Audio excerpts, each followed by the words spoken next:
حضرت ابو درداء دمشق کی جامع مسجد میں بیٹھے تھے، ایک شخص آیا، کثیر بن قیس کہتے ہیں کہ میں بھی پاس بیٹھا تھا، تو اس نے کہا کہ ابو درداء میں مدینہ رسول سے آیا ہوں اور وہاں سے سفر کر کے یہاں شام پہنچا ہوں، مجھے کوئی غرض نہیں ہے، یہاں میرا کوئی رشتہ دار نہیں جسے ملنا ہو، نہ کوئی کاروباری معاملہ تھا، میں صرف اس لیے آیا ہوں کہ میں نے سنا ہے کہ تیرے پاس اللہ کے رسول کی ایک حدیث ہے، وہ سننے آیا ہوں۔ تو حضرت ابو درداء نے کہا سن پھر۔ رسول کریم نے فرمایا کہ جب طالب علم چلتا ہے تو اللہ کے نوری فرشتے اس کے قدموں تلے اپنے پر بچھا دیتے ہیں، تو فرمایا یا عالم بن جانا یا طالب علم بن جانا۔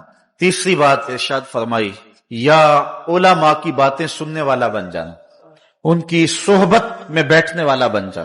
امام راضی نے لکھا ہے کہ علماء کے پاس بیٹھنے میں بہت علم حاصل ہوتا ہے، لیکن کچھ لوگ غبی بھی ہوتے ہیں، وہ ذہنی استعداد اتنی نہیں رکھتے، تو کیا ان کو بھی فائدہ ہوتا ہے؟ تو امام راضی کہتے ہیں ان کو 10 فائدے ہوتے ہیں۔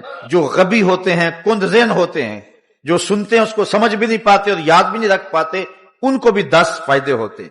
بات لمبی ہو جائے گی، کہتے ہیں ایک فائدہ یہ ہوتا ہے کہ جب تک بیٹھے رہتے ہیں نزول رحمت ہوتا ہے۔ دوسری بات یہ ہے کہ وہ طالب علم شمار ہوتے ہیں اگرچہ یاد نہیں رکھ پاتے۔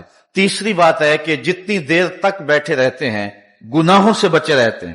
اور چوتھی بات یہ ہے کہ وہ چیز حاصل نہ ہونے کی وجہ سے اور یاد نہ رکھنے کی وجہ سے انہیں کڑن ہوتی ہے، کاش کہ میں بھی اتنی ذہنی استعداد رکھتا کہ میں ان باتوں کو سمجھ پاتا، تو وہ کڑن بھی ان کے درجوں کی بلندی کا سبب بن جاتی ہے۔ حضور نے ارشاد فرمایا جو قرآن پڑھتا ہے اور قرآن پڑھتے ہوئے اٹکتا ہے اللہ اس کو دوہرا ثواب دیتا ہے۔ تو تیسری بات فرمائی کہ علماء کی باتیں سننے والا بن جا، اور چوتھی بات فرمائی کہ ان کے ساتھ محبت کرنے والا بن جا۔ علماء کا پیار قیامت کے دن نجات کی ضمانت ہوگا۔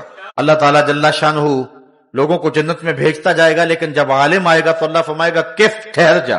وہ عرض کرے گا مالک مجھے کیوں جنت سے روکا جا رہا ہے؟ کہا اس لیے کہ تو اکیلا نہیں جائے گا، تجھ سے جو جو پیار کرتے ہیں ان کی سفارش کر، ان کو بھی جنت میں لے جائے۔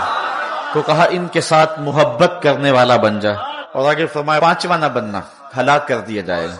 اچھا میں دیکھوں اور آپ دیکھیں کہ ہم کہیں 5ویں تو نہیں بنے ہوئے، اکثر ہم 5ویں ہی بنے ہوئے ہیں۔ ہماری موضوعات، ہماری غیبتیں، ہماری چغلی علماء کی جانب ہی رہتا ہے، اگرچہ علماء کے روپ کے اندر کچھ مکر اور فریب کا دھندا کرنے والے لوگ موجود ہیں۔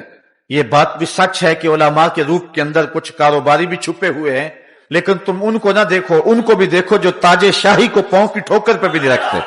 تم ان پر نظر جماؤ اور ان کو دیکھو اور ان سے روشنی حاصل کرو اور ان سے اجالا پاؤ اور زندگی کا چراغاں حاصل کرو۔